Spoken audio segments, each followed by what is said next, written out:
tumdo.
Bas, sasa ile wimbo inaendelea. Sasa kitoje kame tuwa sikopit kotaje ngoroi chu koboisie lagok ngule menjo uliko komenjo nenyonet abwoti ale maori kwa koro netai ni akotomo be kotakomenjo akoi kiun. Sasa kistoje sikik parents want to receive the hiyo nguo yenye walivaa jana na karibuni kujeni. Lemi la kwengu penye mtoto wako, just go pick it.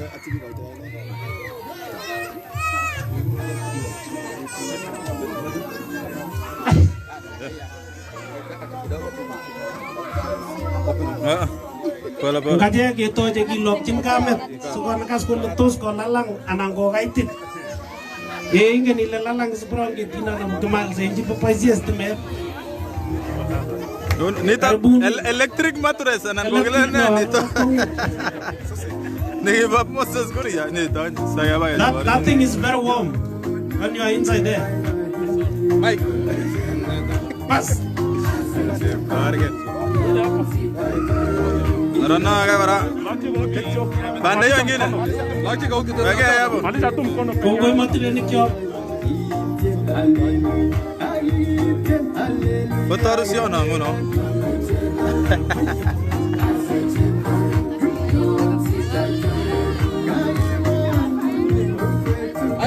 Terus kamu ni boy jangan fikir. Mungkin apa? Kita aja sih kurang ketini. Iman senjino, koto iman senji electric blanket. That is. Aya, thank you so much. You can take your seats now. Let's all sit so that we can run this program. Karibuni, boys. Now you awatoi yo. Badai ni iman senji yako mpaka badai. Hata ikikuwa joto. Itavumilia naye. Oh, jendai urata kola. Uno.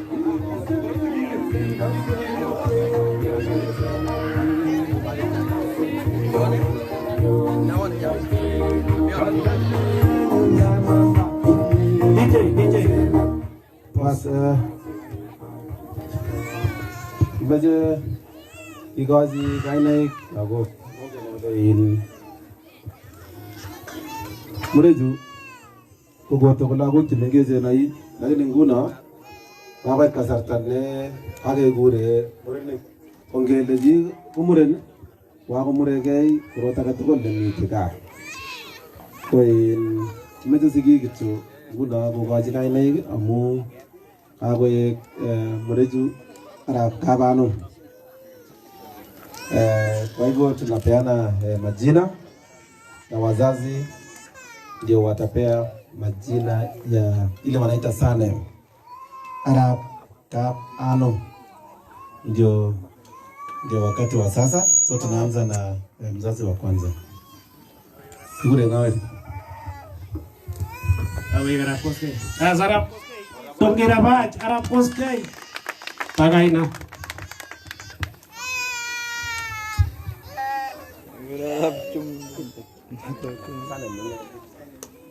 Where you go, Arab Keme.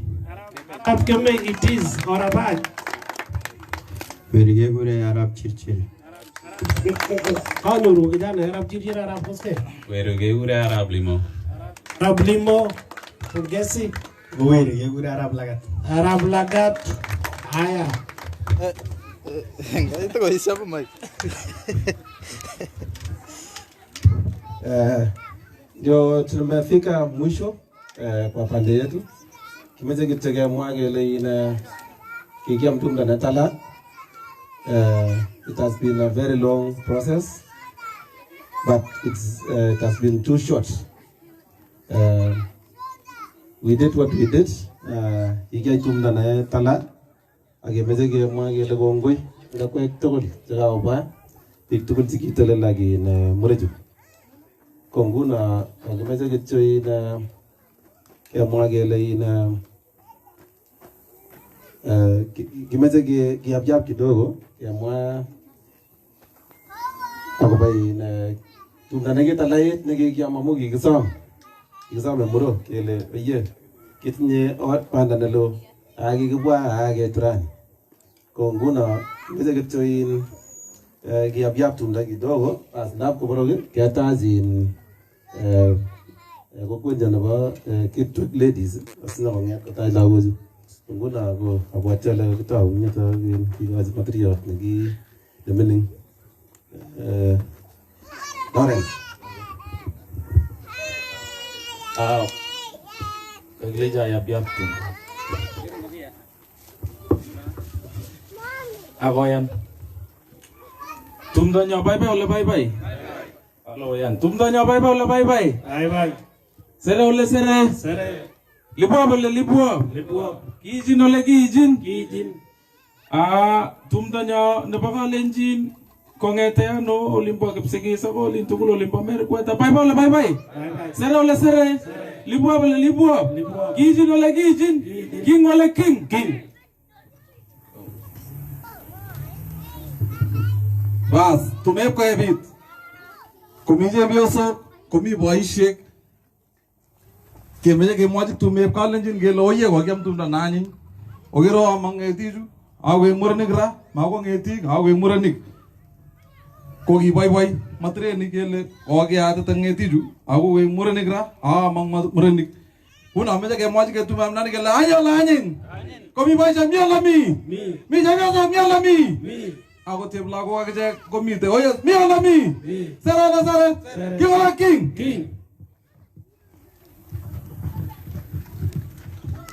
Tu menyanet.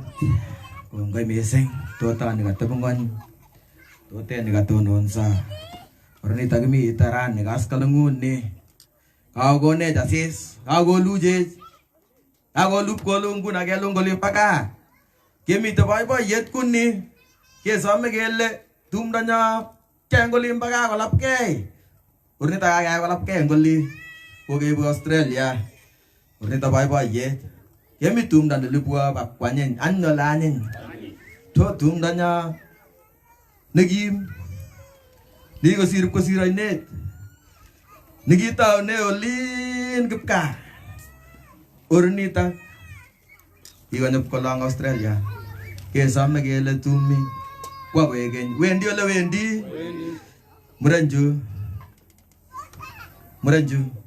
aku agat curane wo mangu to oya una anggo ngati ben anggo jep ole jep anyo lanin sere ole sere king ole king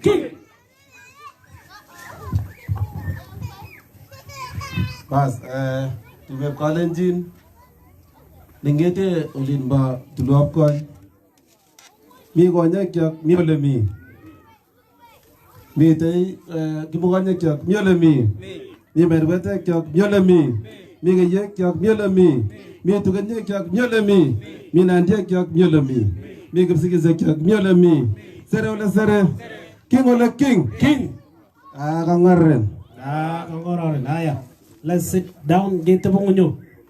Borja sa lago ko litepe. Borja lago litepe. Amajen sa jibyo so 1 minute before ladies kitwek ladies kongetin kogone presentation ko lasa magesa. Iya ko sab nota 1 or 2 minutes. Amajagur Alfred. Ay. Komwa kusguni nikle welcome of ceremony cultural prayer. Kosae kuti ako lejibo namuni karibu Alfred ako kalyang. Bas amutu migage abwa ko giwekchi gongo jeptalel ako bamure jaga ko long aksigi gora jotok chiga ko bwa agoro lago ko baybayen ang matireni gora jami utok ak cheblago ak lago chemengeje so nge betay na jeptalel sige sa age mwajinen dat keleje kongoy onge tuch konyek chok agiyan jeptalel kwanda jeptalel werit jeptalel atonde yenetili kage bwa tay ngung aba age bwa tay ngung je baingolo kage bwa tay ngung je KENYAN sogol amoy yasis ago yije banamuni nenyendet na inamulu kwek tugulang man je bayemet inyendet na ingana genge ne bachek ingyu jeptalel kerangot mura juga golong betu tabrani ko bwa ago murenik amu inyendet jeptalel ne gigo neech nae taga guyet ko bata sabondo ni gemwa le gisi jamuren agi murata nendet ago igoje rainendet ko sich kora komanda ko sikchige lago suba much ko si ago iji ngonyundi gigo neech ker mura ja baba ndoji jegata gigoje jegat ko sich kalia tak mi indo iro sigi kwa gora gigoje jegat ko muy ko suldae jotok choy kwanda ka mukta indet jeptalel jebanamuni jebaingolo KENYAN sogol kerwi gap kitwek jamie meta Australia kuitugolo le mitay kerangot pik jotok cheba Kenya jamie tay kuitugolo le mitay indoji jegat gigoje jegat ko nain ko guyen ago much kora baba kuitugolo le mitay go suldae amu jagat tukul ne miengola tukul go makchin ge sabet ko makchin ge mye indo inyendet baba ne gigo nech ile inyendet ko yasis lilwech ole gibunoti mut komi giaga tukul noto ne go much ke jas ne magi much ke ai ingore noto ne nyalu not age bwata ngung gagilye age samnyo chapka amu inyendet ko i jeptalel noto ne nyoyega angot kora baba nyandon ne tok ne ba corona noto ne go much ko tigeni ngwan ago ba inyendet agi bu taingo ngamu inyendet ko ijep krijot noto ne me buchini kwen ametinyei illegal ya baba ko inyendet ne go ne garche siko much ko tiage ngwan age much ke mande angot ke bega olimbaga age tuyak che gitupche yakwet krijot baba sige much ke sokche sige much ke grinde age much ki suldae kande taingo ngora baba kando iktukul ko ngate jaba gitwek chemiyu kongete jaba ta kwe kalak tukul jamiu betu tabrani akongot chotok chemiga walin asa misinguna getak chinigai ngalega blewani shet si much baba igoje jegat konain igoje jegat ko guyen ngong jegat baba sugo much ko ek kaliat kitonotok ne moy jegat agi goje big chok chotok bire gura gora ko sich kaliat age much ke nyoru kando chotok chikoronen kanda taingong mura juba juga golong betu tabrani si doje jegat ing somanet ak paisho ne galak tugul asis jebaingolo jebanamuni jeb KENYAN sogol indoi wecha gitare teje go tugul amuga sa juta tugul yani ngaine jab Jesu Kristo ne tinden yo amen. Sajin, thank you so much Alfred. We Mogisubi program kuligo our ladies will be leaving soon. They have another event to perform. Aya, amajagur muten kitiogogonage. I was skipping like in a minute. Atimni jobke Brian, si acknowledge the elders of this country. Karibu. Gongoi. Pik tukul jami bye bye. Oh bye bye. Pas kele tumep kalenjin bye bye bye bye. Chachuk nguno ko machang. Housekeeping ko amecha mwale matirenik togol and all men. Mahali pa kujisaidia ana kitoretege ole kiyetyingei komenjo. Ako biik chomabo kutinyo ko shoel matirenik ako borchi ole kimoshin ngoyo. Mi ole out of bounds. Ko chepyosok tugul ak lagok tugul che tibik ko ole kimoshin ko let you. Mi korik che kororon yo. Nebo oeng ko serikali kole total fire ban. Chito nebo sikaret age tugul ko ngetuiye town kekul sikaret eng town ma eng kokwoni. Total fire ban mami sikaret. Bas ko eng ladies tugul ko out of bounds yo takomenjo yo akoi kiun kou ye kakemwa. So mwisho ko yakisavene chakula. Kongoi missing ako ngiberura. Kongoi muten, karibu Brian. Tumep kalenjin wamune. Kimie mapchi age meje ge paishe kasartani ke acknowledge and gele kimie mapchi. We are privileged to live in this country of Australia. We are privileged to be here, and we don't take that for granted. So I want to read something here, just to acknowledge the traditional owners of this land. We, the Kalenjin people who come from Kenya, in East Africa, in Africa, acknowledge the traditional custodians of the land that we are meeting on. We acknowledge the Wajik people of Perth region. We wish to acknowledge and respect their continuing culture and the contribution that they make to the life of this city and of this great region. We would like to acknowledge that this meeting and this ceremony is being held on Aboriginal lands and recognize the strength and resilience and the capacity of the Noongar people in this land. We come from Kenya and we are here and we are happy. We are doing these ceremonies, we are thriving because it is a privilege to be here. We've been accepted here, we've been given permission to work here and to work, live and study here, and we are honored to be here. And we acknowledge the whole Australian community, the Aboriginal community, and other Australians who have accepted us to be here. Thank you very much. Asante sana Brian, thank you so much for that. Before the ladies present us with something they have, Katie, anataka kusema jambo on behalf of the ladies here. Karibu Katie. Katie.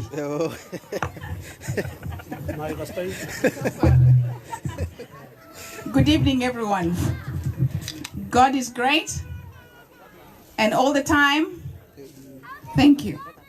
Now, I want to just say thank you very much to everybody who's been able to come here today. Kitwek, thank you very much for setting the standards for culture. Thank you very much. Our guests, welcome. The president of KCWA, welcome. And all the other leaders who are here. First, congratulations to the new boys. You have done us proud.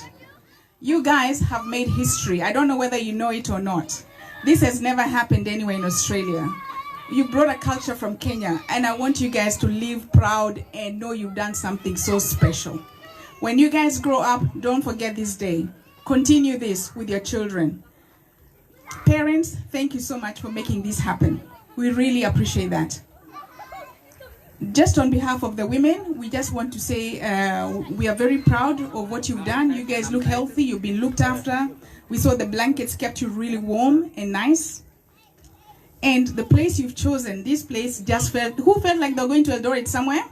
Yeah. I really felt like I was going home, so we feel at home. Thank you so much. And everybody, have a great evening. We won't take too much time because I know there's a lot to be said later, but we just want to wish you all the best.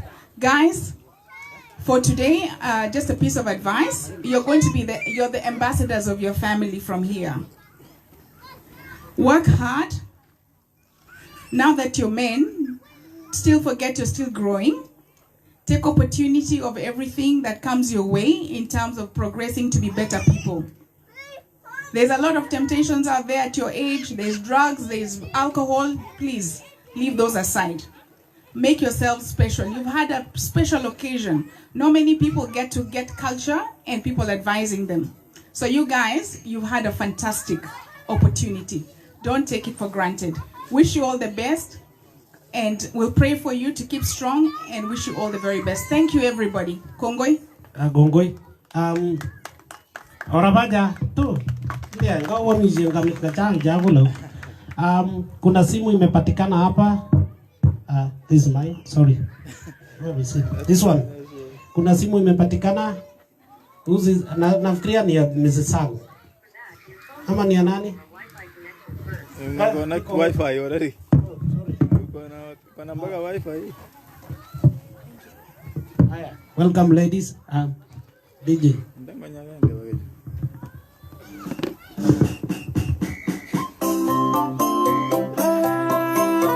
Kibore tam nandi. Siguiente. Niyo. Nada.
Jehovah nyo.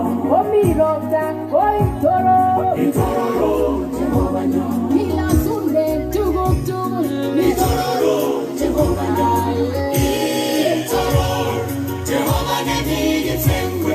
Wanane balo boshe. Itororo, Jehovah nyo. Itororo, Jehovah nyo. Itororo, Jehovah nyo. Yeingala wosi sei mwanu. Itororo, Jehovah nyo. Yeingwebu owasebi.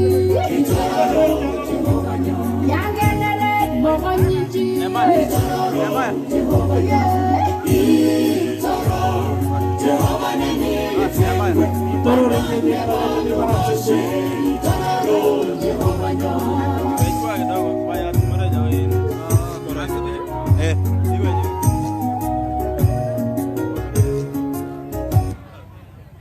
Bas, because of time, we got to some get to be able to get again. Get to be going to go to get worried to live in your friend. Not was sister. Wrong, please get the bunyo. Kevin, one of me to get the bunyo be kiosk again, Tarangale Jora Casana. You know, but Timmy and a lolling ganya, the one you get to the logo. Wagatai Lao Bogey. Haya. Ameja Gura Waisa Amos. You acknowledge all the moderators when you look at Funza Vidiana quickly in a minute. Karibu Amos.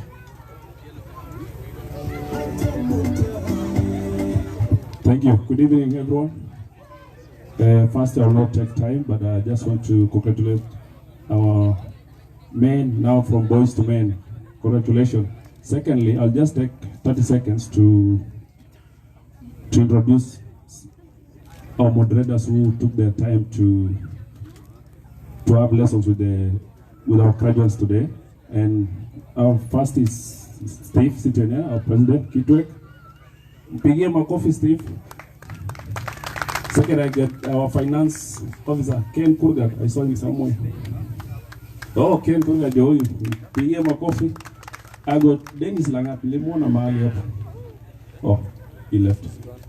Nikona Elliot Sang, the chair coquette of Kitwek. Where is Elliot? Oh, Elliot Sang. Nikona Mark Cheriot. Yep. Thank you, Mark. I got Dr. Hilary Kibruta. Where is Ape Daktari? Hilary Simoni. I got Kelvin Langat. Oh, here with Brian Koech. IT guys. I got Alfred Koech. Sergeant. Oh, thank you, Alfred. Pastor Sami Tanui. Bishop Sak Mutai. He was here. Not one is there. I got Sami Muten. Where is Sami? Okay, to pigia makofi sana. Nimesahau nani? Mike Rono. Oh, sorry. No, pigia makofi Mike. So far so good. That's Aya. Ya ndukul gara girobok tini Mike amaje girobok ti Mike go bojo tumno go botumi. Inenda ni gizoko tutumi. I forget also Barnabas Mayo. No, Barnabas Mayo. Ongirobok ti bikyo, ongirobok ti sikikyo, ti gibwan ni gutilel saga Jack. Ako ne lagok cho ko ne jo gimi mopchi gimi met ne manenyon net ne kikieme gibor jore lagok sumutango ma gemi getindai ne kindai bik chena moy longet ko ko gimun. Okay, kirwai ko no ta maja gura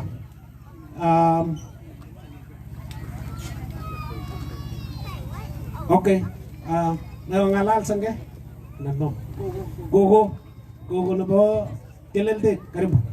Hi, Santeni Sana, thank you so much. I am supposed to be a grandma. How cool is it to have a young grandma? Isn't it nice? Yeah. So anyway, I want to say welcome everyone. Thank you the neighbors. These are neighbors. Thank you Maggie for giving us the property to do this function. And this is just the beginning. We want to have more and more functions. So neighbors, get ready for some African dances here. And we're going to have a lot of different kind of functions. And I tell you what, I've been in Australia for 23 years. I've never, ever seen anything like this. This is just magic. Makofi. This is magic. This should go worldwide. Can you put it on YouTube, on everywhere in the world, in the sky? Yeah, yes, exactly. Thank you so much. The men, I'm so proud of you. So proud of our KENYAN men. Oh my God. I don't know how to say it. We have just been living in Australia 23 years. I haven't seen this. I've all been just hanging out with the Australians, Australian culture. Finally, our culture is in Australia. Everyone, you should be excited about being in Australia. Now, thank you so much for giving a good speech about being grateful about being in Australia. We should not take it for granted being in this country. You know where we come from. It's a beautiful place, but Australia is called the land of honey and milk. Let's use it properly. Let's be happy about it. Don't be negative. Help each other. And also, as I know we have this thing about, oh, people are racist, people are racist. Please stop looking at that. They're not racist. Sometimes they ask you, where are you from? Because they're just curious, not because you are black. We always look at the negative. Oh, maybe they look at me because I'm black. I've seen people at work fighting. Don't fight, please. And I tell you what, Kenyans have a very good reputation. West Africa, if you're from West Africa, nothing against you, but I tell you what, Kenya is the leading one. They've got good personality, they're social, and they're friendly. And also, in a few years, we'll have, look at all these children, look at all these little kids. There will be a lot of products from Kenya, doctor, lawyer, everyone, and we'll be so proud of that. And also, welcome Mama Elijah, welcome to our culture.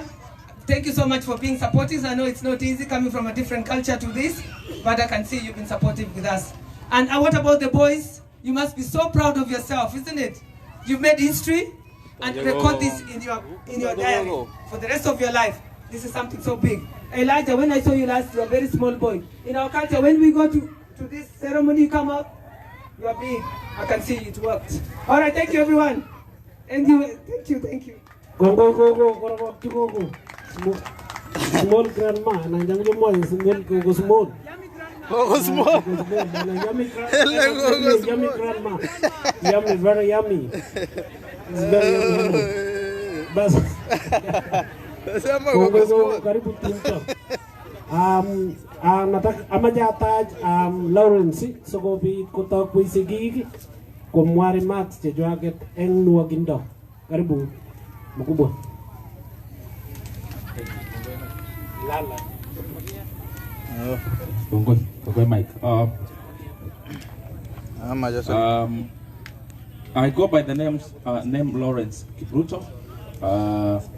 Nimekuwa na vijana, been with them as their material means somebody was looking after them. So first of all, I want to appreciate the parents who decided to make that decision, which was really not a wrong decision. It was the best. Now that it marks the beginning of history of these young boys, they are actually pioneers of this culture. I will straight away, they learned something, of course, you've seen them, and I would wish to welcome them. I don't want to say their names, but they will come and say their names, and they say something that we told them.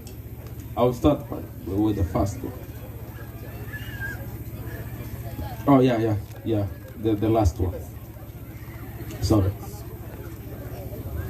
Mupige makofi anapokuja hapa, please. You're welcome.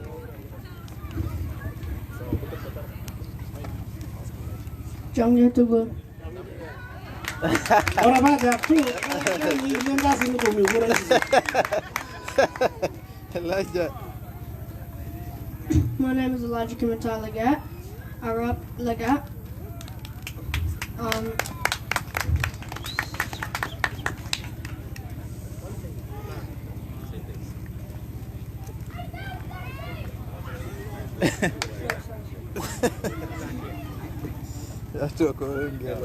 And I come from Nandi, and my family animal or clan animal is the Kongonyot, also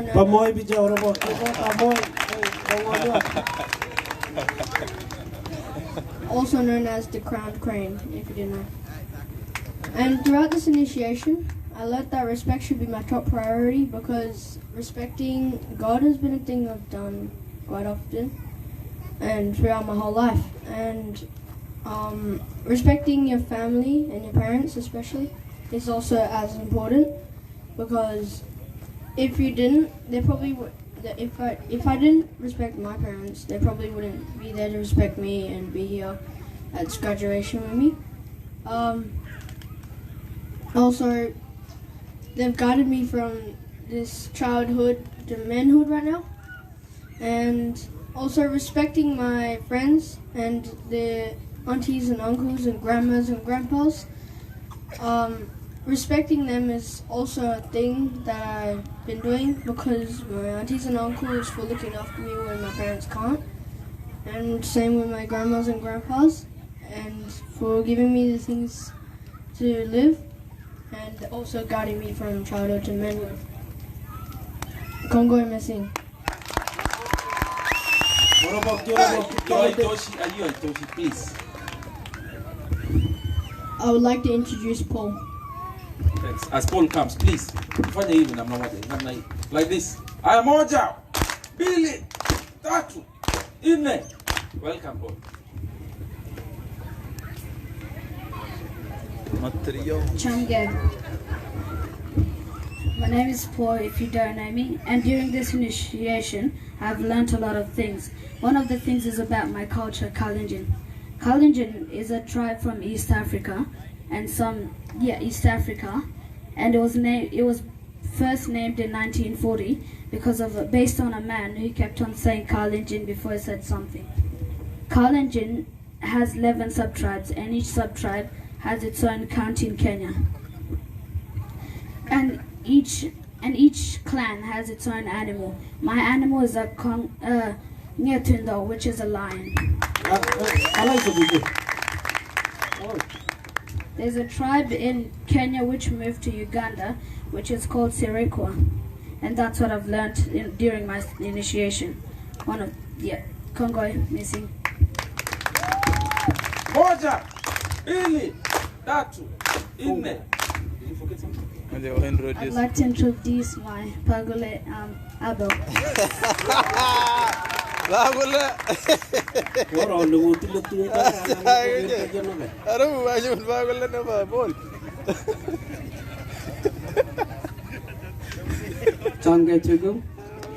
My name is Abel Arab Chichiru. During this initiation, I learned about leadership and how leadership is important during my life and our lives as well. Also, I learned also good leadership, respect each other's, choose a good friend wisely, and keeps time properly.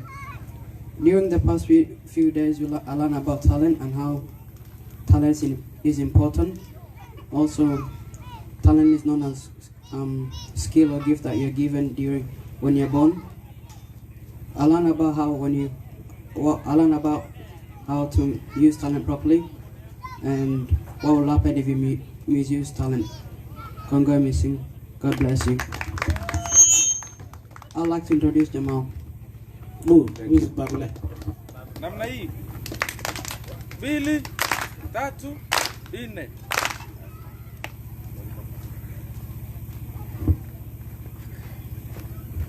Omenetugo.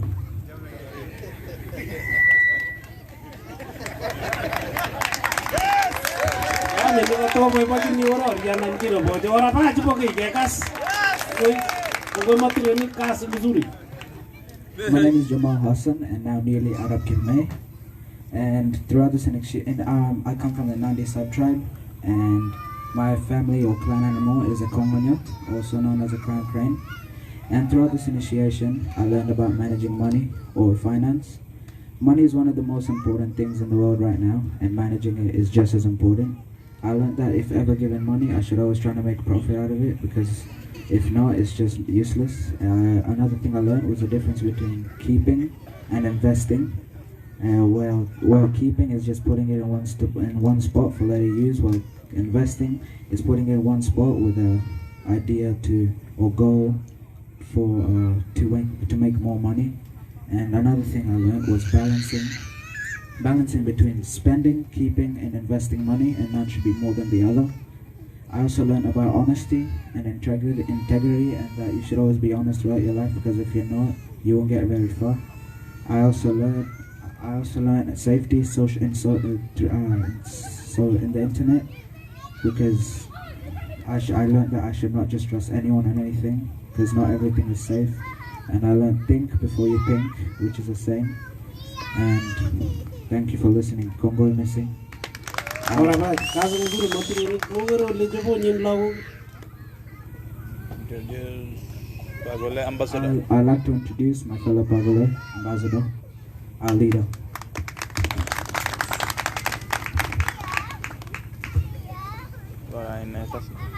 Chamgay Tugul. My name is Ambassador Birul Arab Kikosgay. I come from the Nandi sub-tribe, and my clan animal is a tumdo, which is a lion. First and foremost, I'd like to thank everyone in the Kitwe community for coming out this far for this graduation initiation. I'd also like to thank everyone who made food for us and was able to deliver it. I'd also like to thank our materials who were able to look after us during the night and during the day. It really helped us.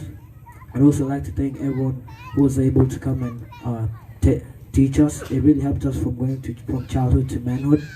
I'd also like to thank God for everything He's done for us, for being with us, helping us through our lives, and just helping us get through this. Kongoi missing. Nataka tupige makofi kabisa ile. You know? Halango kabisa na kabisa. Those are the message. Haya, 1, 2, 3, 4. Thank you so much. I really want to appreciate the parents and mostly everybody who participated in this program. I want to say thank you to everyone. Kongoi missing. Tupendane namna hiyo. Mungu awabariki sana. Tenda na nywele ni lion. So hapana cheza na mimi. I'm a lion. I come from Muko, Dalat Muko. So asanteni sana. Kongoi missing po ishie everybody. Asante sana. Tupendane hivyo na hivyo. Let nothing change. Thank you so much. I now return the program to the programmer. Thank you so much. Kongoi Lawrence, kongoi matikyo. Kotakwanyin tung to uno to no kotakwanyin tung to kitaje ina kilildini. Tumi ligigi une ko giune boisik kimitu. Ame jogo jibo yota gengeng ko kone ja brief history lebo tukuk chikike kongete ko bendi lagok akoi sai komong akoleje ine nekineti akoleje ine way forward. Bagimaje sumutagi maje gene gele groi ko hybrid melengo ke tumtab nande make tumake kogi net lagok jogile jingoli bagai kemi ko ne ke tumu kibendi tumgoni amaja gur Eliud Sang ago 2 minutes only to give us that brief session kidogo niko ligi bwatata ko inendet ko chairman of men in Kitwe. Kage katke lakini ngalego gen chamge tugul ala takwisa wen ala chamge urwani chamge ko gen gumaga sage chamge pas asa kain kange mi yuta ko gagile kai gona nafasi kidogo aroro ala gige bunwano agibendi anno ogogimi anno akuitapchinige anno ko in I'll speak in English so that we are all on the same page because this is a very important event. It has been a long time coming. When I say that it has been a long time coming, it is actually part of the foundation of what Kitwek was built on. Kitwek was built on the thing that we said, we sat down, or the people who were there sat down and said, where are we going? What do we want to do? What is it that we really want to achieve? Now, some of the culminations of all that discussions and Kitwek registration, formation, all these other things is what we are witnessing today. Can we please clap our hands for ourselves for that very beautiful thing? It has been a long time coming. Now, these boys have learned so much. They've learned so much. So that tells you where we've come from. From the registration, all legalities have been dealt with to where we are in terms of the organization, the people, the registration, all that. So that is where we were. Let's come to where we are right now. The teachings of these boys, that's what I'll dwell on. We've got so many other factions. I'm the men leader, we've got ladies leader, we've got welfare, we've got finance, we've got mostly we've got our president, who is also our elder, and guidance from him. Now, where we are with these boys, they've come into seclusion, as it has been for generations and generations and generations of our people, to go into seclusion when they are teens. to mark that period between transition between childhood to manhood. And a lot of teachings goes into that. It's a short period, but there's a lot of teachings that go into it. In this Western world, way back we used to hunt and gather, so you used to do spears and arrows, and that is what you just saw a glimpse of where we've come from as a people, where we used to have the bows, arrows, shields, spears for hunting, and that is a time for training. Now with these boys, they learn, nowadays it's a all different world. The champions are the books, the pens, the degrees, and that is where we want them to be. So they've gotten so much teaching. But as you've noticed as well, they also dug into and dwelt into where they've come from. As you've heard, they now know where they've come from. They know what animals they are from. They know where they are people. Like, I was really impressed when they said the Sirikwa went part of our people during, there was a little bit of dispensation and dispersion, went into Uganda and some went into Tanzania in hiding and all that because of them. But look, they've got that history. It is a start. It's not saying they know everything, but it is a very good start. So there is a seed which has been planted in them to go and dig, to find out who are we, where did we come from, where are we going, and most importantly, what are the core values of these people. And now, without further so much ado, I just want to say, in these boys as well, still where we are, and now moving into the future, we've got a very bright future with them. You can only imagine if they can amalgamate those two factions, the person that they were, the spirit that they carry, the animal that they represent, with the books and the good education system in Australia, the good future here, you can only see where we're going. It never surprises us that we've got a president in America, and I wouldn't be surprised come in the next future if we don't have premiers, ministers, and these young boys seated here tonight and the ones coming after. Next, as I finish, I just want to challenge the ladies. Women, please, there's a very big gap for you as well. There's a very big space for you, waiting for you. Our girls, they also need the similar thing. I mean, we did away with the cut, yes. I'm not talking about the cut anymore. We don't do that to the ladies. But there's a lot of teaching that needs to be done as well. So it's a very big challenge for the ladies. Kaya tatalagogas. But kaya tatibig chak like kaya tamed. Gutom man kaya tatabolo-bolo. Kaya gina. So warga itu biju sungguh tuya bas. Ilang galim niya man. Okay. Matnyang. Thank you. Eliud Sang is my name. From Nandi Hills. Agap Kendak. Tion dan nya pasagamnya. In Borodian nya giba di kendi. Okay. Gogo megere le tinda Nandi e sa biga puti amatir ya no le gure mai gara bro no ko sa ko tion dan nya go jibiri de bi ja mami be ni guruta aga e ke guru no mami bi lagi high school as Gogo, thank you so much, Eliud. I now welcome our treasurer so that you can invite our parents to say something and lead us in the kama ukuna present. If there is any present, he will lead us in that. For the boys, so your present ya wasasi. Okay, kale.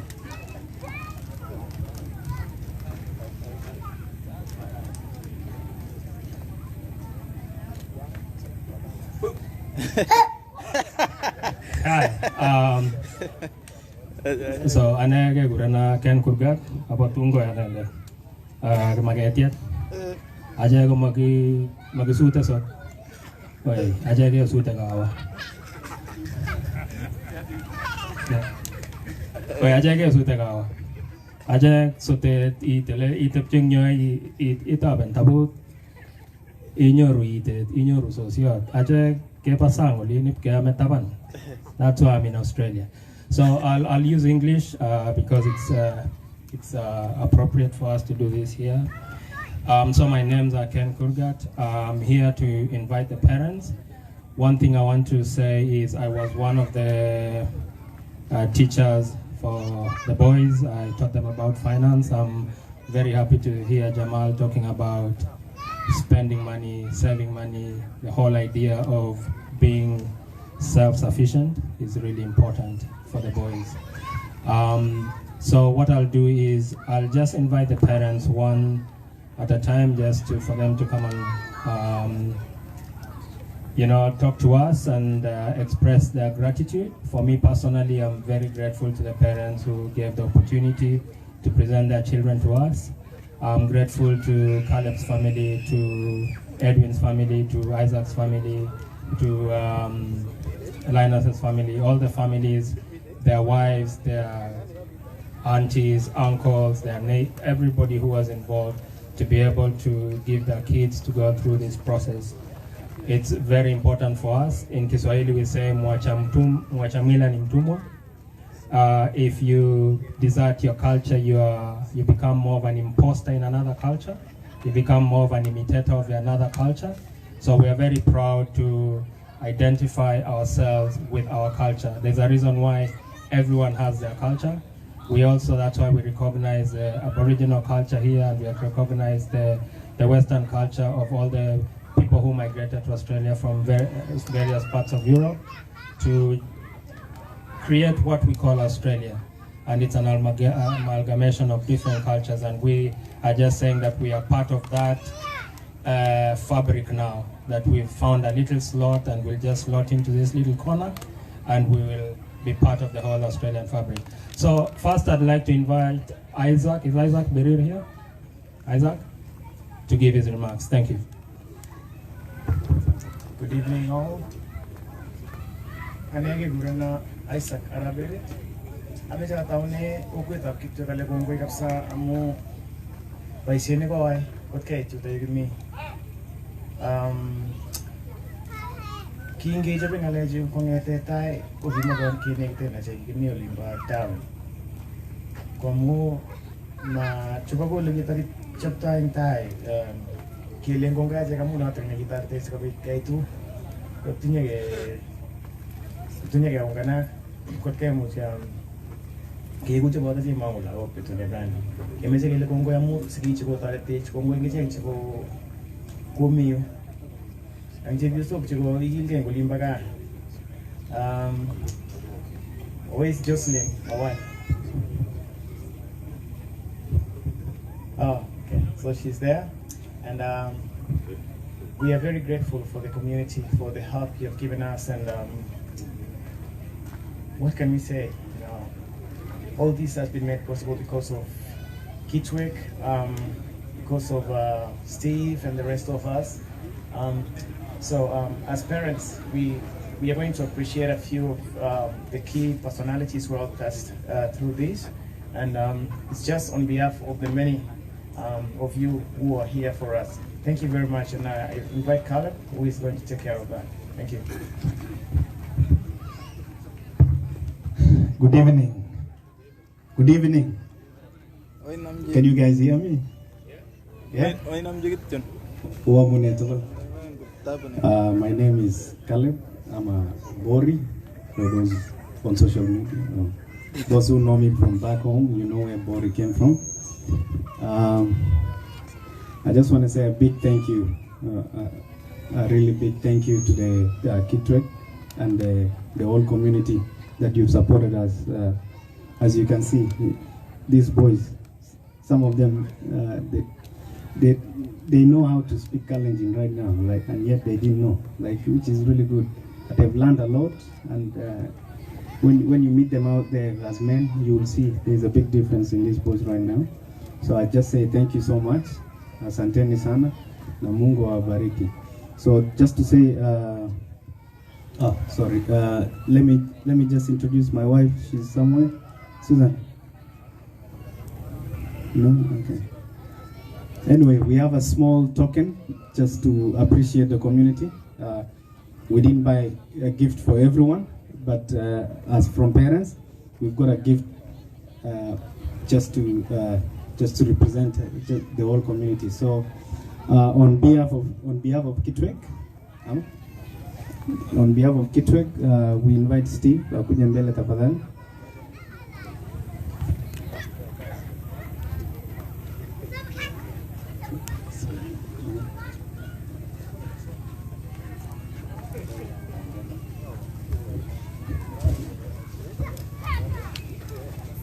Steve.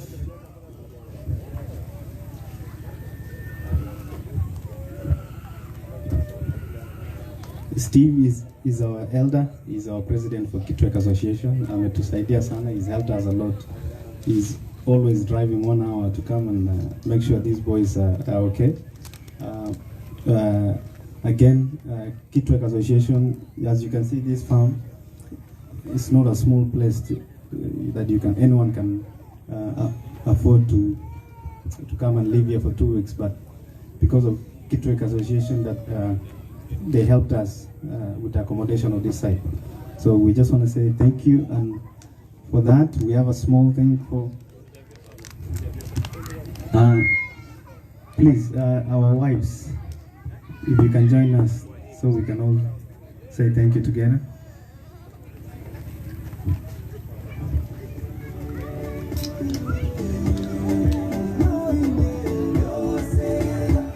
While the wives are coming, can I please also invite Linus to Edwin to say something?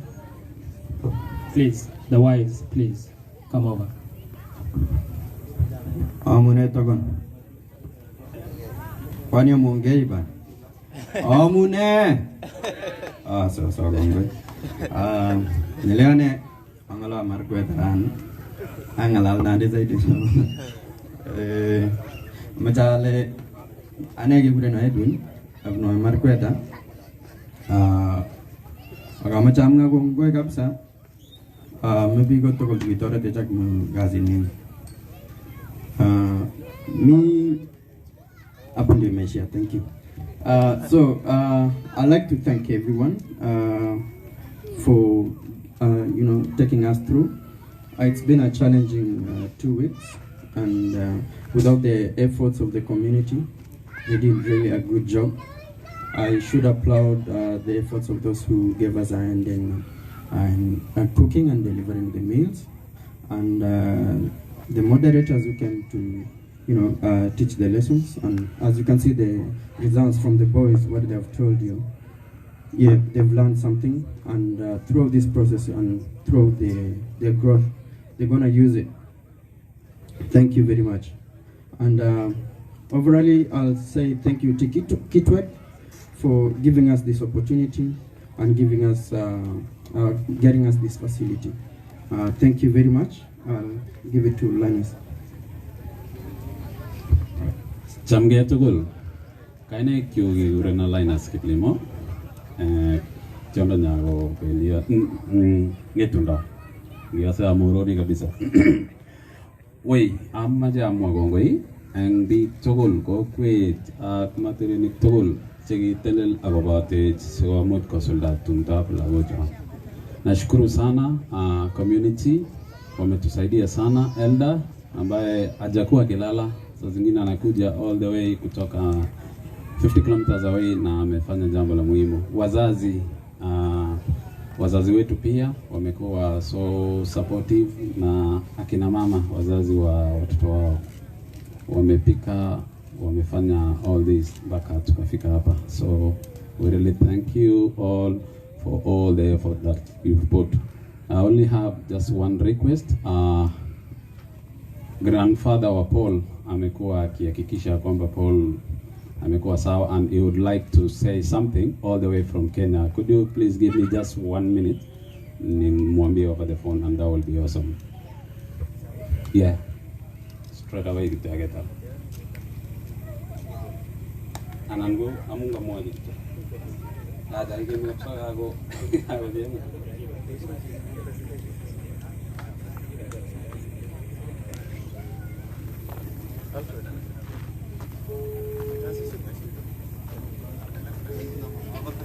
Kaya tukul geje nga gaje ni kalat ko kanam simit kuma testa ke amu kakale amaja apsa amu alenji kitwe kongoi kala go wai kitan na ko balele nguna kamaja ko mongal ya kena agolenji agoinani kongoi aglawok tukul kala amaja apsa berut lawo jota chigo ga go etu ko gama amaja sai simutai ole ndia kong amu to ma kanam simit ko ya tulo testa program ko nam simit agono. Tunakaribisha sasa wamama wa just to present something to Steve on behalf of Kitwe. just to say asante sana. DJ.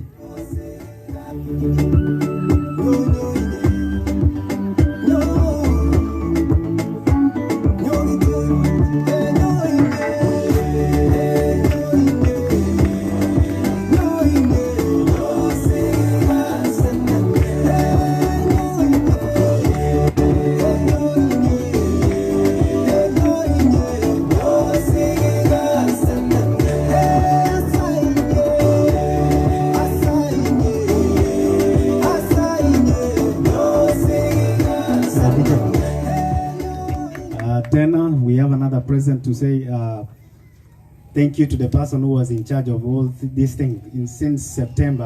Amejaribu kututafutia the way how tunaweza put this boy through initiation and circumcision. So we, on behalf of the whole men and the whole community, I invite Eli Sang.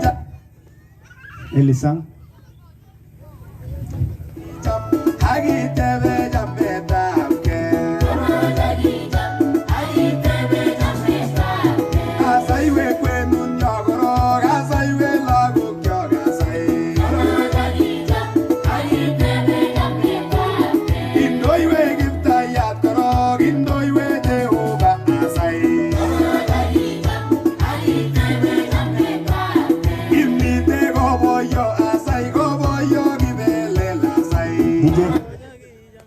Okay, again, as you can see, the boys learned a lot. So we had someone who was in charge of all the teachings. So just to say thank you kwa kuwafunza watoto wetu. Amos, of all the on behalf of all the teachers. Amos.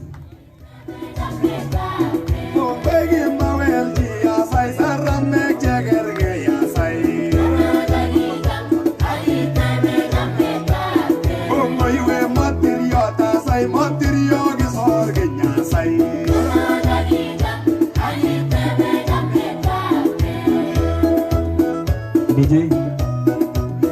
Again, as you can see, the first ceremony we did, that was so cultural, that something we haven't done in Australia before. And someone who was in charge of that was Mike Rono. So we want to say thank you to the old man and Mike. We are giving you the present on behalf of old wazee and akutusaidia kwa kufunza watoto wa culture. Karibu Mike.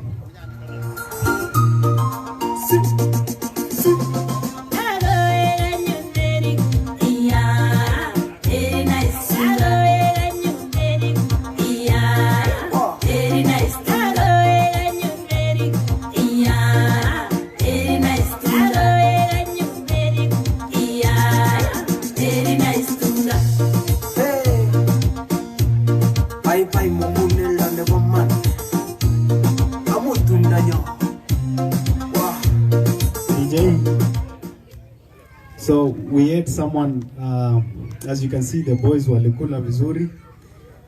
We had someone to say thank you to the community. You all fed these boys, and you can see they are big now. They are big boys.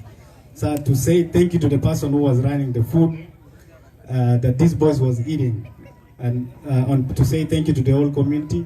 And we want to invite Nelson Kirwa to take the gift on behalf of the community.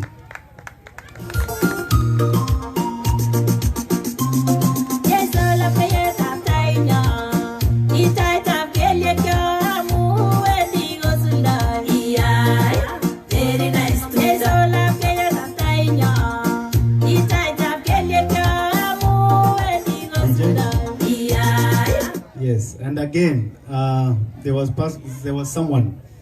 I know we were all maturity, and we were all making sure these boys are looked after.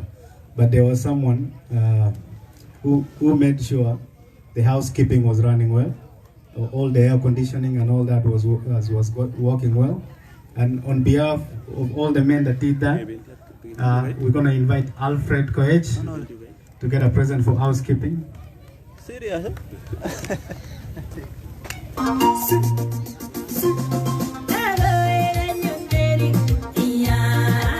Very nice.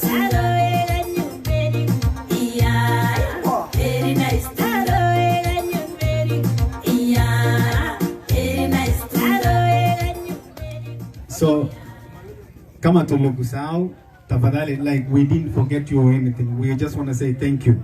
Like we've run out of money, but to go back present kila mtu, but we just want to say thank you. Mukule mpaka mshibe kabisa. Like we just want to say a big thank you. Asanteni sana. You've all helped us. You've done something that it's impossible to do it here, but you made it possible. You know. Asanteni sana. Asante sana. Mungu awabariki wote.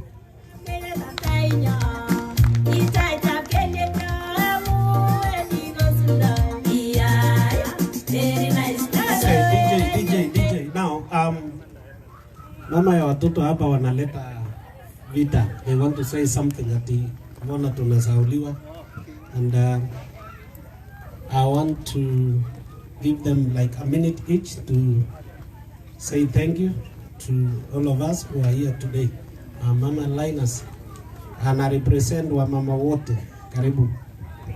Bwana asifiwe. Bwana asifiwe tena. Ningependa kusema asante sana kwa kila mmoja ambaye amekuja hapa siku ya leo. I don't know how to say thank you, but I want to say we appreciate everything. We were not expecting something like this, but we thank God for everything. On behalf of us, wamama tunasema ni asante. And I want to take this opportunity to, because the grandfather was, maybe you know the technical challenges there in Kenya, but I want to say what I know he would have said. I just want to tell the boys, I hope they are listening. Now that you've graduated, I know most of you,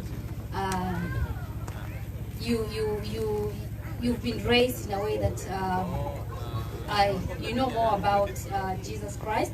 That is what I want to tell you now that you,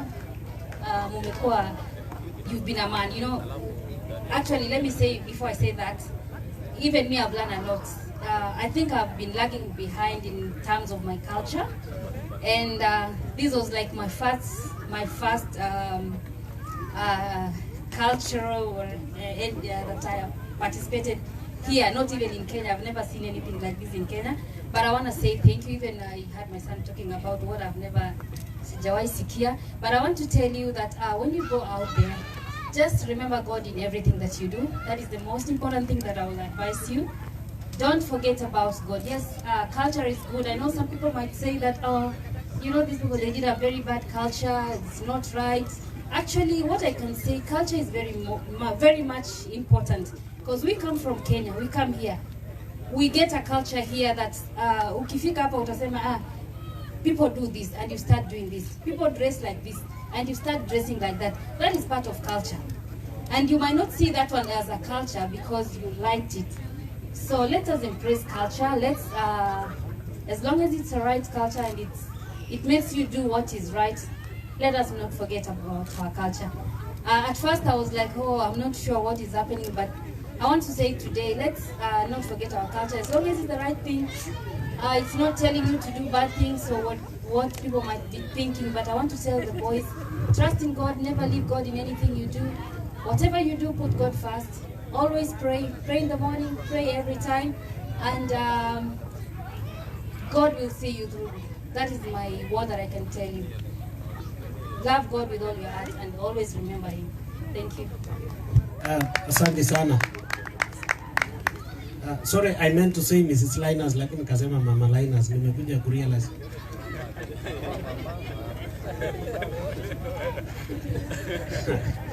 Unajua masaa imeenda pia, and we only remaining with 2 speakers, or not more than 2 or 3.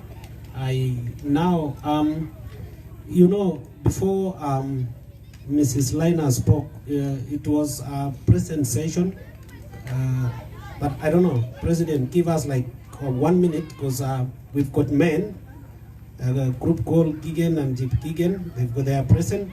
I wanted them to give out the present before I welcome you, so that you can invite our neighbors there, and KCW president, and I can see there is a visitor there also. So not more than 4 speakers and we are done. So Frederick, where are you? On behalf of KENYAN, we go group it especially men. I go fire. Okay, KZW President, Kitwe President, invited guests, Materenik, Chebiosok, Murenik, Poishek, Murenik Chao Mongune Tundarani, good evening. Good evening once more. On behalf of KENYAN, actually, KENYAN, this is a group of men from our Kalenjin community, and we've been doing a lot. And we have some gifts we want to present to the boys, and I want to invite the boys to come over. And I'm going to ask the DJ to, if you can put the song.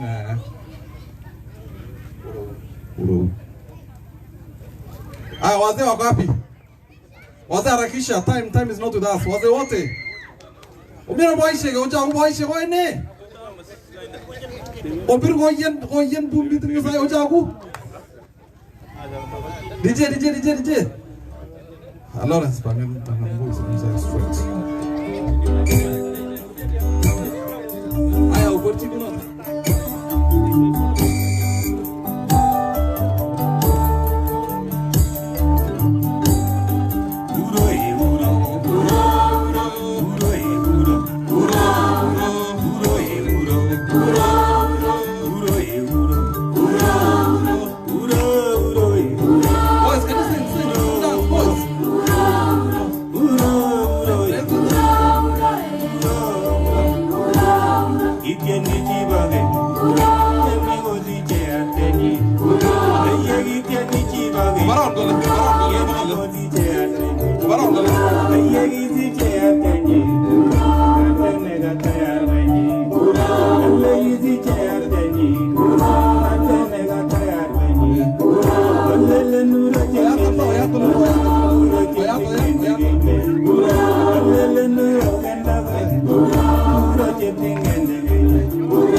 DJ.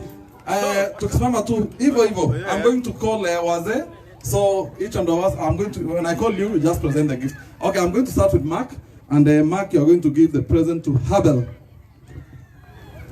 Abel, come forward. Abel, come forward. So this is just a small token for our boys from the Wazee.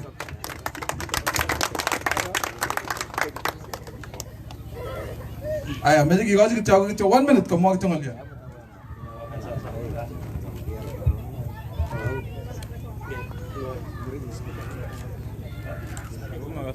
Iko volume. Iko loud.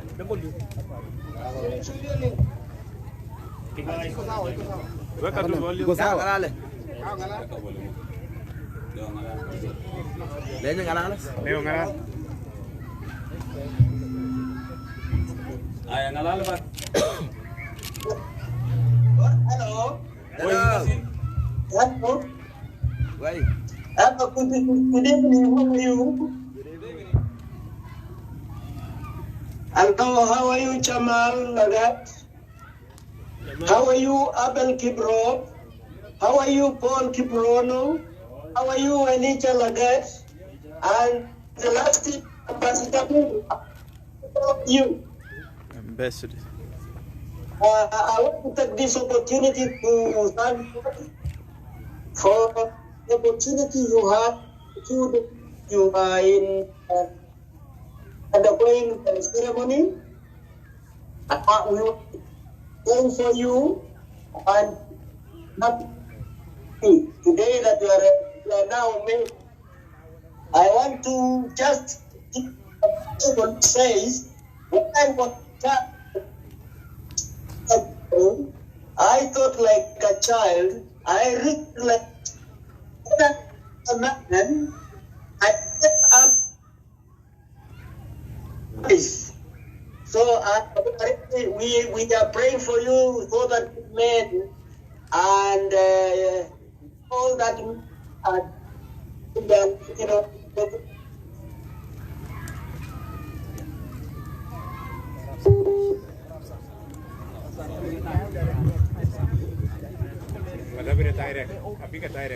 Aya, meja kaji kita saya tu lukai bersih meti. Komen karibu, komen dah kau pay ambassador.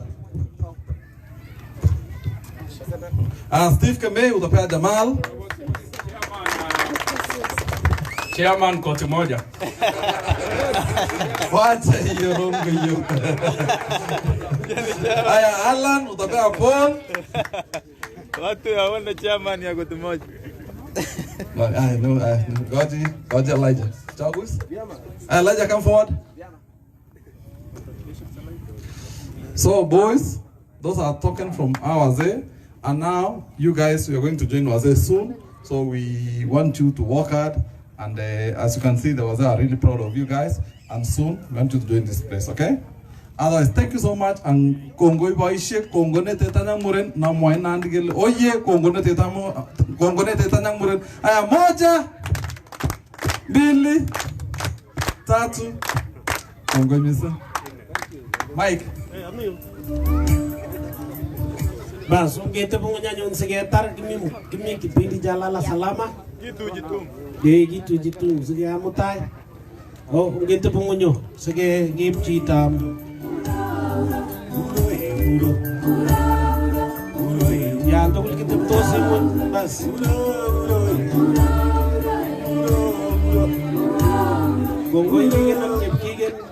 Gonggoy kigen aktif kigen through the leadership of Mr. Mike Rono. Gonggoy and Sawadi. Kigen aktif kigen. Bas, kimi guna Nepalet amaja taj President of Kitwek Mr. Steve Sitine. So that atualike wageni wamekuja hapa leo, including our neighbors here, and then watuambie jambo. Karibu Steve. Goroba ki president yanyo na kaupana kita aja lagu ke. Asa karibu president.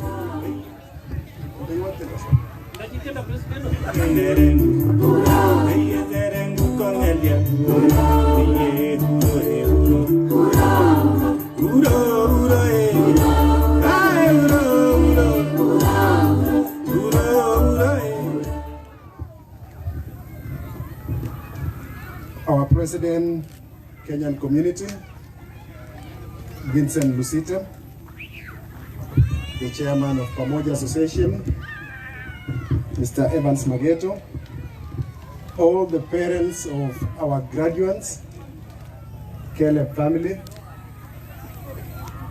Isaac Birir's family, Edwin's family, and Lina's family, and all the invited guests. Good evening. Good evening again. I am very happy this evening to be here. And you know, when the ceremony belongs to you, you don't even have a lot of things to say. I am extremely happy that today is a day where we can welcome our graduates. So before I say anything, I want to thank our neighbors Norm and Pam for joining us this evening. We are so privileged to have good neighbors like you guys, and the owner of this property must be very lucky to have you and the other neighbors, because so far we've not seen the police come here that we are making too much noise. So we want to thank you so much.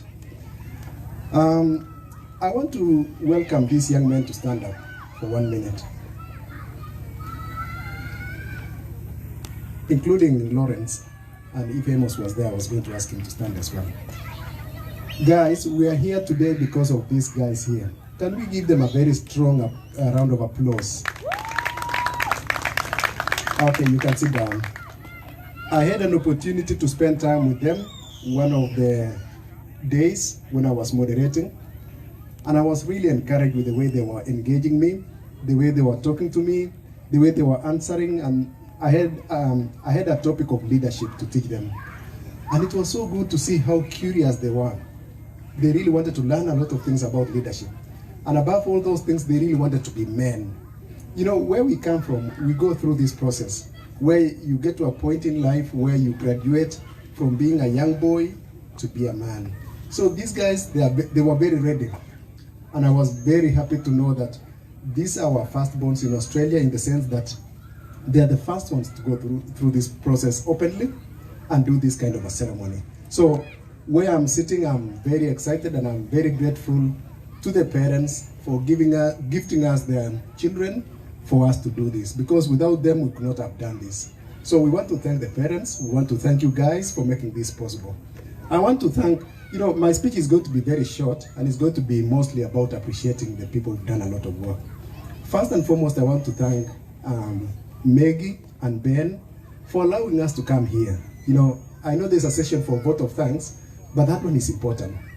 Mr. Sang had said, when we started this process last year, it was quite difficult to get a place where we could call home for at least 10 or so days. But when we approached Maggie and Ben, they allowed us to come here. And when we came to survey this place, we found it to be a very ideal place. So can we give Maggie and Ben a round of applause for giving us this place?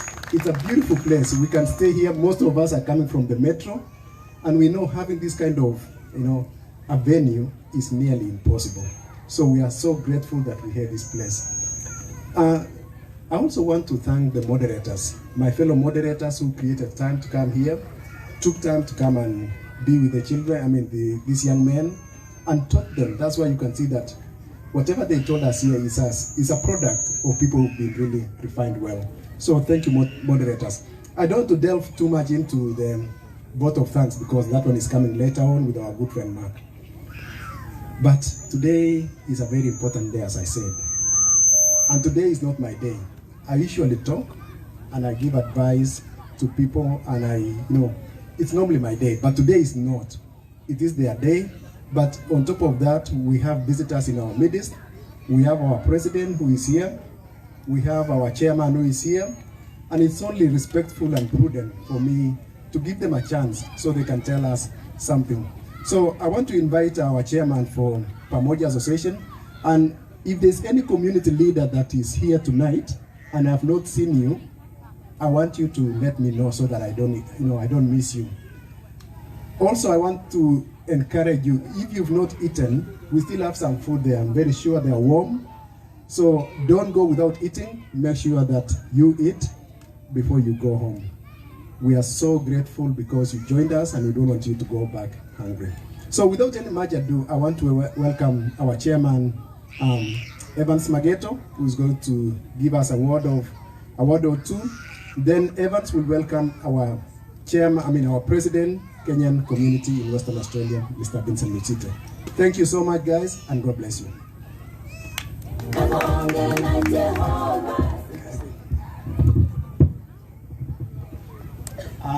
Thank you very much. Bwana asifiwe sana. Funge mkono. Bwana asifiwe sana. Thank you very much.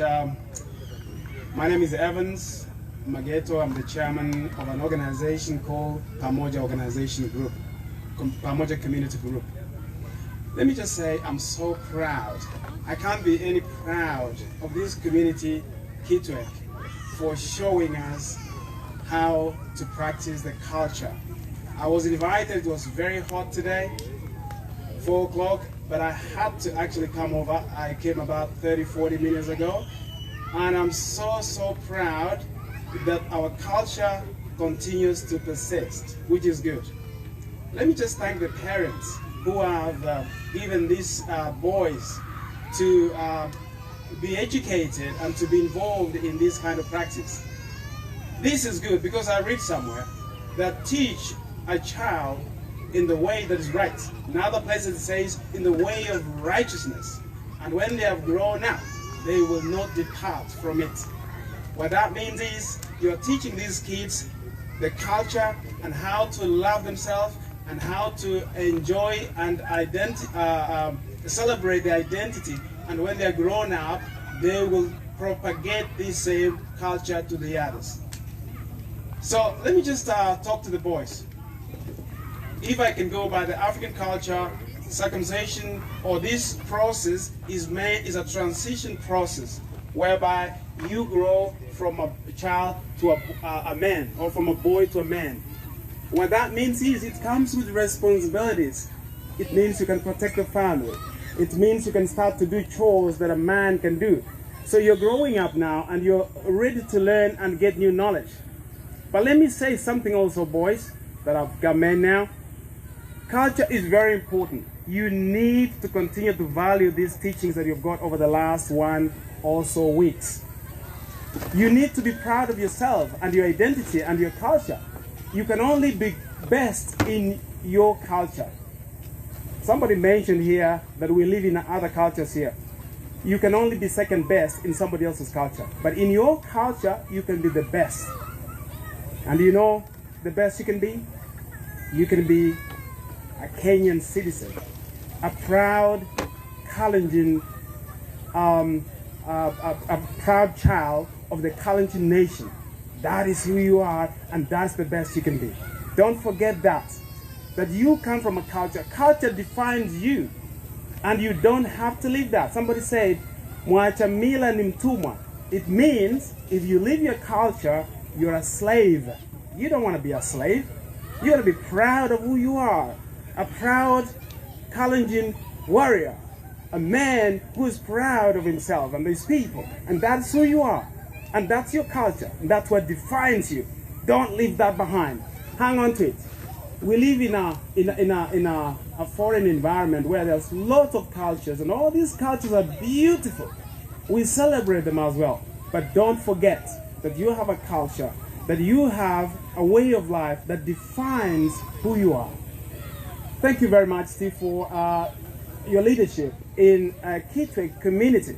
Kitwek community has continued to shine and to show the way for the other communities in this city.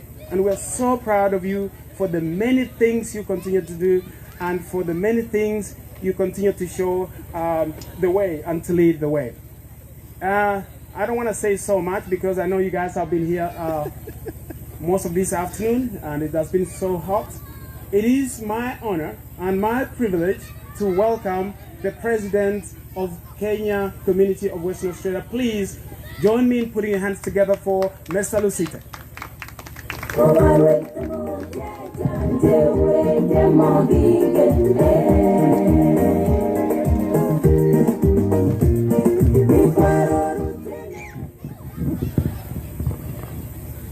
Good evening. Nilikuwa nangoja picha. Sijui niangalie wapi.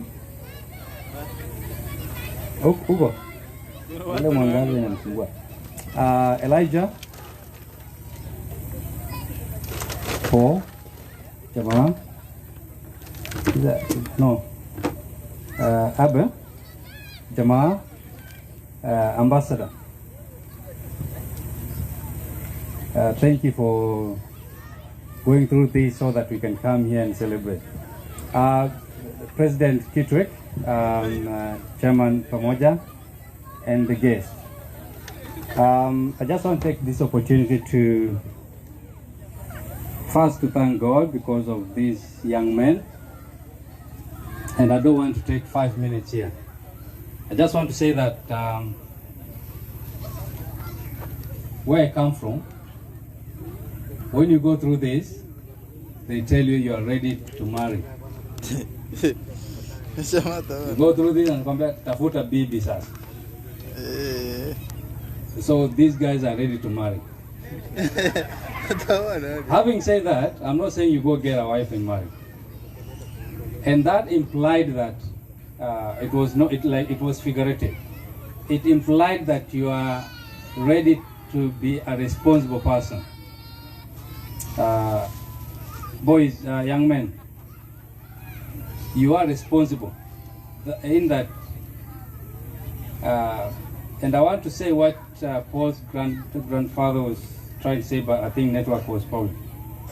He was quoting 1 Corinthians 13:11. That when I was a child, I thought like a child, I did things like a child, but now I'm a man, I've put all the things behind me, and I'm now thinking like a man. So, because this is your day, I'll talk to you. When you're going to be, now you've shifted from one step to another, you're going to be like a man, and your dad will not be speaking to you like a kid, he'll tell you do this, and because he knows you will do it. They've taught you enough, we've heard about it. But I want to tell you this, do not be afraid to fail, because that is when you learn. And I'm sure these dads, hawatakupiga because you failed. No, you fail, you collect yourself and do better. So to us now, I want to say that this is a very beautiful ceremony, and I'm so happy to be part of this. I just want to, because culture, we are privileged to be in Australia, we can celebrate our culture. But the beauty of it is that we celebrate our culture without fear, that we can do it with pride. And now I want to say thank you so much, Steve and your team, because you put together a very beautiful event, and it's something that we look forward to doing more and more. I want to thank everyone. Mkubwa ya pesa hapa ya KCW anaitwa Mike. Thank you for the good program, and I want to leave you with this word that let us be united as a community, and let us not forget that we are more than 8,000 miles away from home, and the one sitting next to you is your brother or your sister. May God bless you so much. Thank you so much, Mr. President. And okay. Thank you, Mike. Thank you, Mr. President. Yeah, we really appreciate the chairman, Chairman Pamoja, and our president for the Kenyan community. So in our midst, it's not normally normal for us to talk after the president has spoken.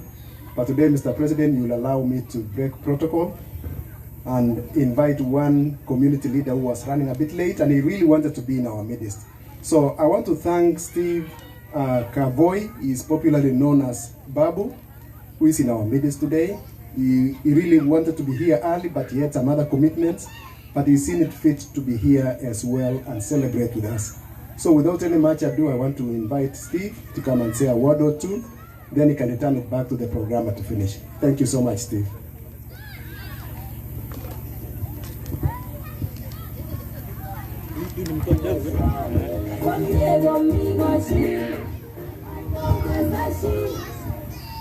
Thank you very much, my other brother Stephen Cheney, with your group, Lucite, our KSW President, Evans, Pamoja Chairman, and all the leaders who are here, and the Kitwe community. Good evening. I'm Jambo. Look, first and foremost, I would like to really apologize. I was supposed to be here mchana, but I was held up somewhere. Tulikuwa na shughuli zingine na wewe muungwana hapa. I'm here as a friend to the Kitwek, and also a very good friend to Stene, and also as our Musi chairperson. I'm here to congratulate these men for what we have undergone, and it gives me great pleasure to see young boys becoming men. And I would like to congratulate Stephen Stene and your group for for embracing this culture. I know kwa nyumbani you've tried to do this event the way we do it back home. This is very good. This is very beautiful.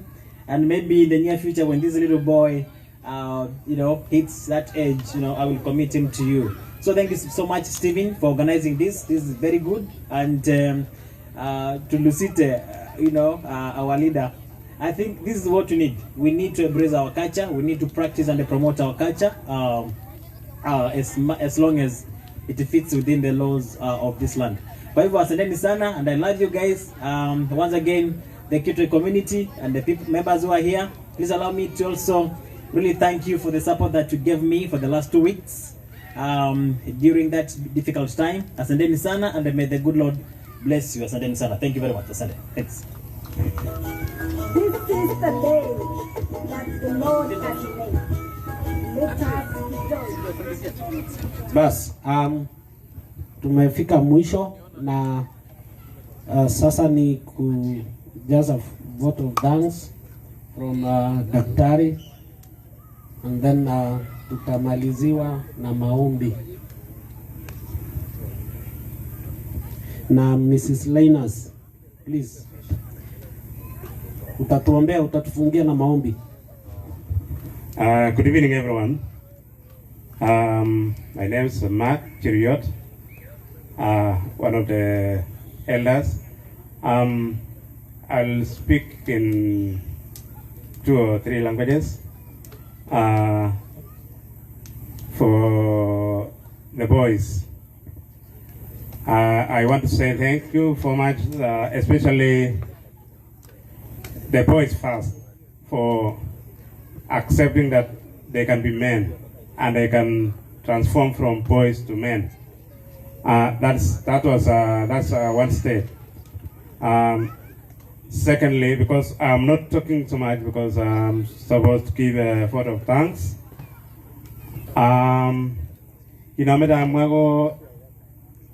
Kitwek all the people of Australia, I mean the Kenyans living here in Australia. Especially, I think we have put it.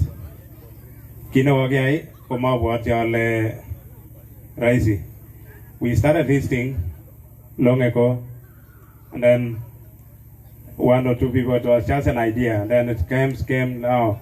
Thank you, Sang, for implementing what we do. So, and Mike. So, go garo le muase kagatul. Go logo picture ni longolin to go pamoja. Culture is very important. Moja mila ni mtumwa. About tradition, because even the Bible, even biblical, it was a cultural way that we just praise God and just have to worship God, and that's a tradition. The same way our culture is a tradition whereby we just value. There are some values which come together with the same the Bible. The Bible is just in the Western world, and then back home our Bible was a culture, so they're all together. So, because I know some people, we are going far, might not, I need to refer because I don't know. There are so many people we need to recognize and appreciate. First, I want to start with the parents. Kiwalogo, wazazi, walijitolea. Hiyo kazi haiko rahisi. Thank you so much, all the parents, for the boys to men, and then Amos, and all the moderators. I was one of the moderators, and I was lucky to have some session with these boys. And I was actually amazed the way they were just engaging. There was one of the speakers has said, they were really very much engaging. Elijah, I can single out Elijah for instance. You can just we think that it's just he was the youngest, but he was one of the most who was engaging even and wants to know more. What I told them was about alcohol and drugs, which is actually something we need to all across. It affects all of us across, alcohol and drugs especially. So that's what we ate. So the other people to appreciate Meki, Ben and Meki. They have really done us proud. We looked for this place. We looked different places. We even went for a camp somewhere, trying to see whether it will fit us. But eventually, we got a home. Thank you, Meki and Ben and Meki. The Kitwek Association, the Australian people, the neighbors around represented. Also, KCWA at large, the president is here. I've seen our Musi and Pamoja and the others who are among us here. We really appreciate everyone. We are part and parcel of this. We are Kitwek, but at the larger one, we are all Kenyans at the end of the day. Last but not least, I think I mentioned that Sang and Mike Rono, they really did an amazing job. For all this, where we are today is because of their dedication and time. It involves a lot of time. And not everyone can be able to give up on tumdo. Tumdo kama raisi. Ngela koro tumdo.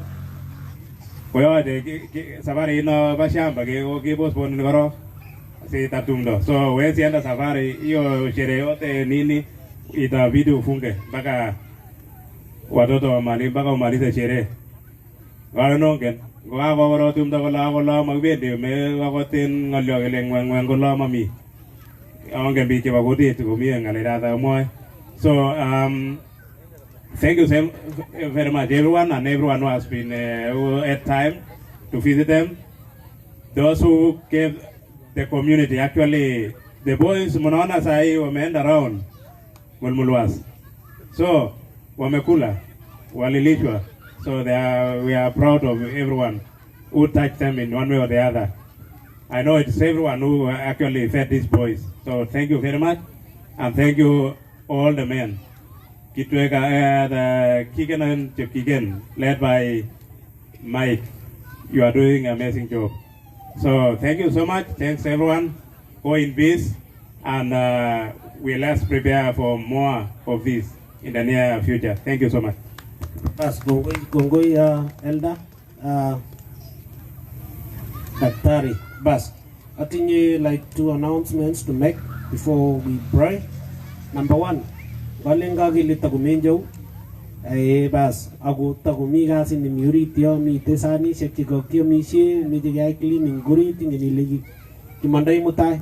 So men, buruni buta bingi tu gule sigi torite kirai tuguge guiga go ba jebiosoge inyora kasi kirai tuguge megan show gile go mete you go kararan so that tomorrow morning kung gumanda got Caleb ak muruju gutilili morning abuati alo gutilili uta. So men guiga go ba jebioso kumagiro nganejo as anegi gurana Mike arab oske a member nebo Kitwek.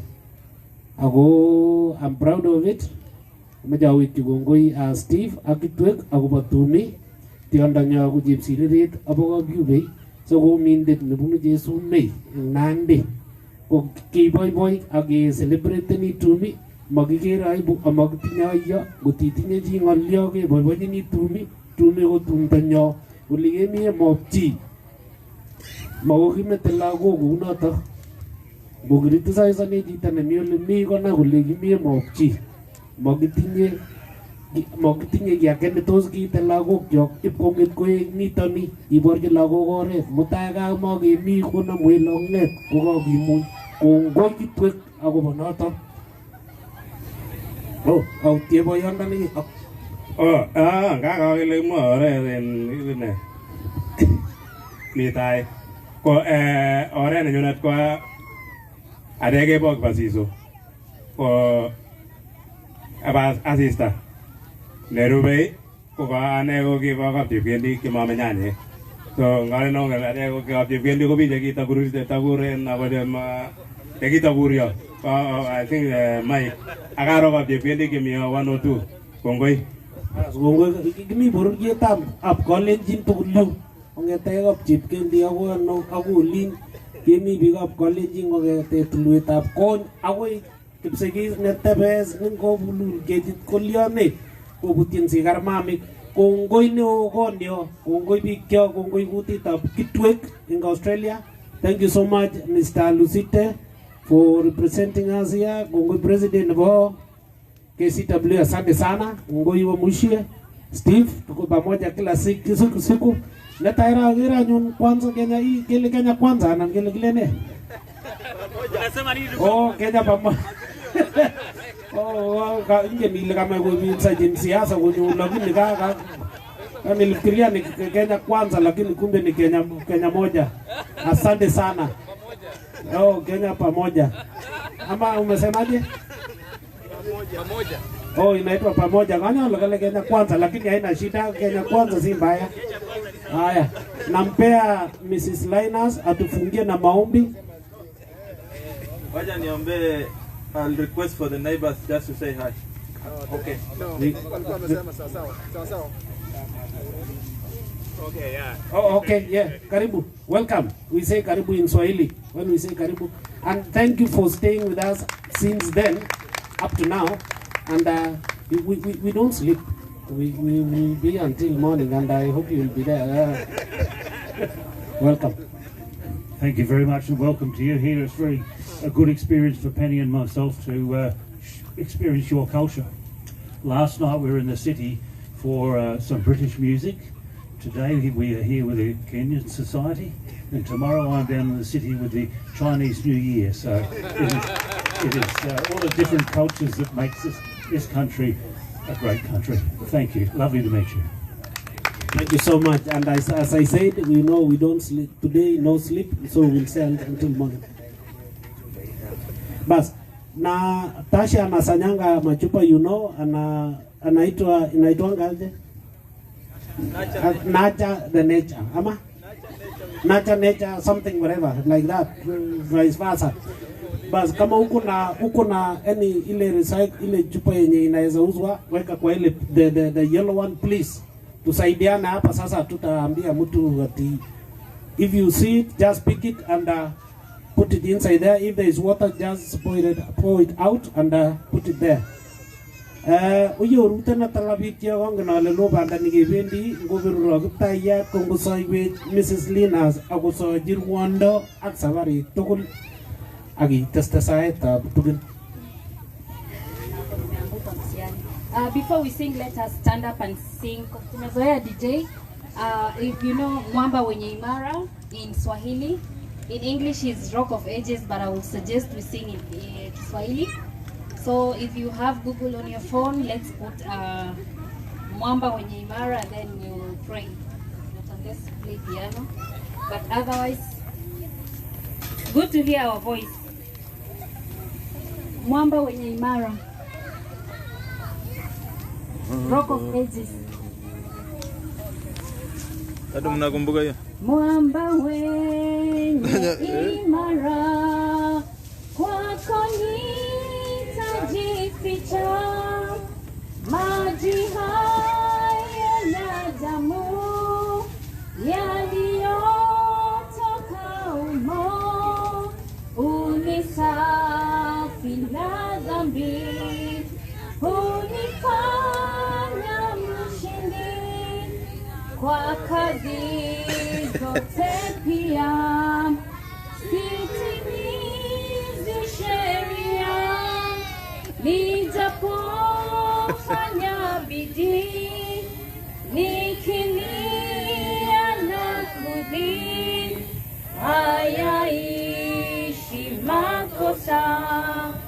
Iwe wakuokoa, sina cha